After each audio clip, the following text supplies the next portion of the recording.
The Pacific is the world's largest ocean, and the people of Polynesia are spread over much of it, inhabiting islands from Hawaii to New Zealand to Samoa. The Austronesian language family, also known as the Malayo-Polynesian language family, gives us a linguistic connection between an array of cultures, from Polynesians to various Southeast Asian and Australasian peoples, and even to the people of Madagascar.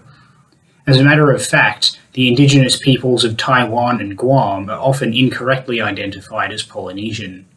The question is, how did this language family spread so far? Before we answer this, let's take a look at the various cultural regions of the South Pacific. First, we have Indonesia. This is the southernmost area of Asia, and is inhabited largely by people that speak Malay languages. The name Indonesia means Indian Islands, and is derived from the term East Indies, which is what Europeans referred to the area as in the colonial era. Indeed, the Dutch East Indies was the precursor to the modern Indonesian nation-state. East of Indonesia is Melanesia. This term means black islands, and relates to the complexion of the people living there. The islands which comprise Melanesia tend to be larger and more mountainous than in other parts of the Pacific, and this has led to an extremely high degree of biodiversity, and also means that there are many hundreds of distinct cultural and linguistic groups in this area. New Guinea, New Caledonia, the Solomon Islands, Vanuatu and Fiji are all generally considered part of Melanesia. North of this area is Micronesia, which of course means small islands. Accordingly, the majority of the area's islands are actually basically just coral atolls, such as Bikini Atoll, where the United States conducted nuclear testing in the mid-20th century. Micronesia also includes places such as Guam, Palau, and Nauru.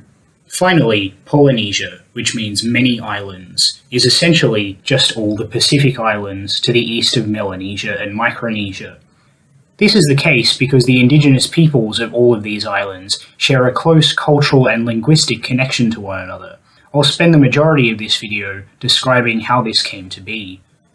So it's hypothesized that the Austronesian language family originated in Taiwan and spread through Indonesia via the Philippines. Then, around 3,500 years ago, a relatively rapid and deliberate expansion through the islands of the Pacific began. One topic which consistently comes up when studying the prehistory of the Pacific Islands is what's known as the Lapita pottery culture. As this name suggests, the Lapita are a group of people that have been identified by pottery which has been found on various Pacific islands. They represent the first wave of settlement in the Pacific, and were likely the first inhabitants of areas such as New Caledonia and Fiji. This wave preceded the colonization of most of Polynesia, occurring several thousand years ago. The subject of Polynesian colonization has historically been one of contention. It is the case that on the topic of navigation, as with other topics, the agency of indigenous peoples has often been denied in favour of the hypothesis that Pacific Islanders only incidentally chanced upon new islands. In Prehistoric Exploration and Colonization of the Pacific, Jeffrey Irwin states that, in orthodox opinion, early settlers have swung from navigationally competent to incompetent and back again. Of course, this kind of theory does not account for what we know now, that the colonization of most of Polynesia was completed in a period of less than 2,000 years. However, it made more sense for Europeans to assume that Polynesians wouldn't be able to successfully navigate the Pacific without modern navigational equipment. There are theories which assume that Pacific Islanders were so willing to explore because they didn't realize how far apart islands could be, and that you don't hear stories from people who don't survive a journey. These tend to fail to take into account, however, that return journeys were generally an element of exploration, and as such, failing to hear back from explorers indicated that something had gone wrong. It's thought that pre-colonial navigation would have had a high attrition rate, and this probably would have been intimately understood by navigators. Some historians have even attempted to propagate theories which nullify the idea of islander navigation altogether, in favour of hypothesizing of a lost Pacific continent which connected the islands of Polynesia. Of course, the devaluation of indigenous knowledge systems, such as we see with Polynesian navigation, serves the interests of European historians. If we can see that only Europeans were capable of constructing complex works of architecture, or of philosophizing, or inventing, or navigating, this reinforces the legitimacy of European political and social institutions, and serves to justify the legacy of European colonization and subjugation of other parts of the world. Okay, so if Polynesian navigation was so great, how did it work then? Well, a form of agriculture had developed in the highlands of New Guinea by at least 9,000 years ago. This involved irrigation and domestication of pigs, as well as harvesting of a variety of fruits and root vegetables.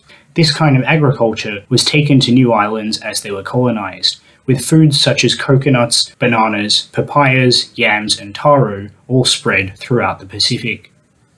The kinds of ships used to transport people are somewhat unique to this part of the world. While the dugout canoe has been an intrinsic part of life for people across the Asia-Pacific for tens of thousands of years, it alone is not sufficient for travel across the Pacific Ocean, as I'm sure you might imagine. We describe Polynesian navigators as sailors due to their widespread adoption of the sail. This element, combined with the sturdy design of the double-hulled outrigger canoe, created a versatile kind of boat suited to facing the elements on ocean travel.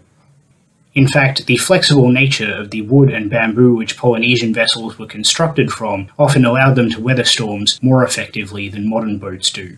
As for size, canoes of over 30 meters have been described, but most were probably in the 15 to 22 meter range. So, still probably larger than you're imagining. Polynesian cultures have historically maintained an extensive knowledge of astronomy, and particular constellations and star paths were an essential aspect of navigation practices. Owen states that the stars that rise on one's own latitude keep a constant bearing. Navigators used different known stars for different directions and destinations, and typical star paths might have approximately 10 in a series. Polynesian exploration of the Pacific Ocean is thought to have accelerated over time. By around 1000 AD, it was eventually settled as far as Easter Island and Hawaii, which are in fact so far to the west that they are currently governed by Chile and the United States respectively. New Zealand was the only significant area unexplored by this point, and its settlement was essentially completed a few hundred years later.